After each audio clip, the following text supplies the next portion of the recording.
Colonial Williamsburg is a living museum where the buildings, the people, and everything looks and works just like it would in colonial times. Now I'm going to show you around. Walk back in time with me.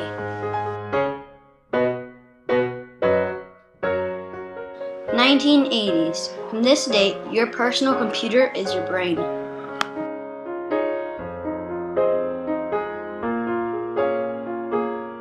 "1920. You accept that women cannot vote. 1800s. Almost everything you eat was raised nearby. 1790s. Your latest news is more than 1 week old. Welcome to Colonial Williamsburg.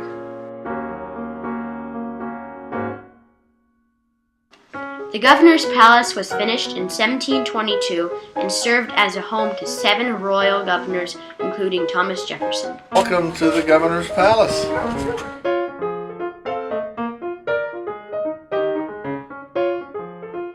The entrance of the palace displays 540 weapons, including 230 muskets and pistols. That's what happens when you let a man decorate the room.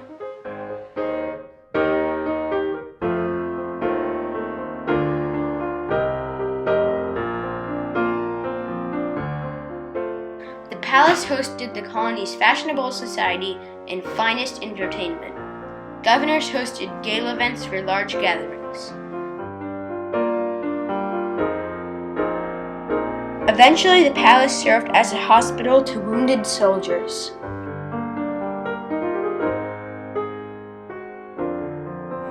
Can you guess what these stairs are for?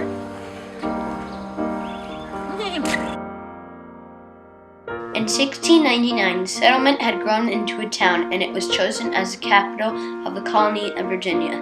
The name changed to Williamsburg in honor to King William III of England, because most of the people lived under the rule of the king. As the colony became more established here, some people started to think it was not fair to be ruled by a man thousands of miles away across the ocean. So the colonists were divided into 2 kinds of people: the loyalists, who remained loyal to the king, and the patriots, who supported independence from the king. This caused many disagreements among the people, even family members. The military used fifers and drummers to communicate signals to the army. For example, 3 drum notes signals the soldiers to turn to the right, turn to the left, or to turn 180 degrees. They played the roast beef of Old England to signal dinner time.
This is the blacksmith's shop.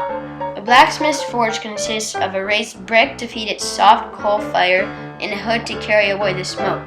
The forge heated bars of iron yellow hot. The blacksmith used sledges weighing as much as 12 pounds to hammer the heated bar into various shapes. This piece can turn into a hammer or an axle. The wig shop is conveniently located next to the taverns. Only 5% of the people could afford wigs. They were not only fashionable, but saved as a way to show high status. They would use this on someone's bloody hand, right? And then they just wash it and use it on the next person. Oh, but wow. even if I'm wrapping it Are my hands completely clean and sterile? No, so we're just wrapping it and washing it. So all of our germs are getting on there.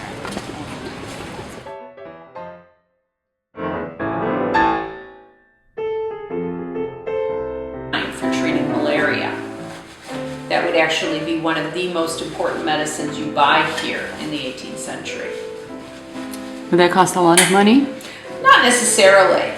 Importation doesn't always make something expensive. It's not just about how much is involved with travel and trade, it's also whether or not the ingredient is abundant or rare. And there seems to be a fair amount of this on the market in the 18th century. So I wouldn't consider it a very expensive product at all. Probably more in the mid-range. Medicinally, camphor is used in breathing disorders. Think Vicks Vapor Rub has camphor in it. Camphor is used for muscular and joint pains. Think deep heating rubs. Many of them have camphor. Camphor is used as a dressing for wounds and itching of the skin. Think of Campho-Phenique and Carmex. It just does multiple jobs in medicine. In terms of why your mother might have put it in the drawer, it's to keep the bugs out. Shiny, but we're trying to get black on there. So you get some black and you put it on the brush and then you rub the black into the shoe. Do you want to try it? Some black in there. Make sure it gets in all the creases. Slim, we'll rotate a little bit. Excellent, get down to the toe.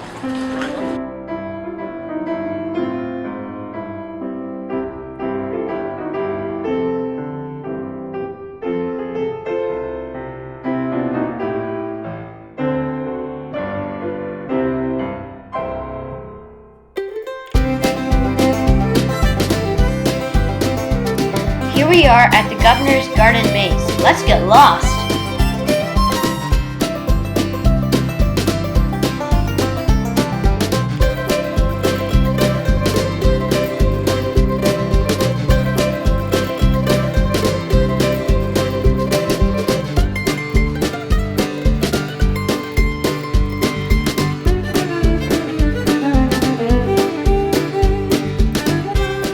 Hope you enjoyed. Now, how are we gonna get out of here, guys?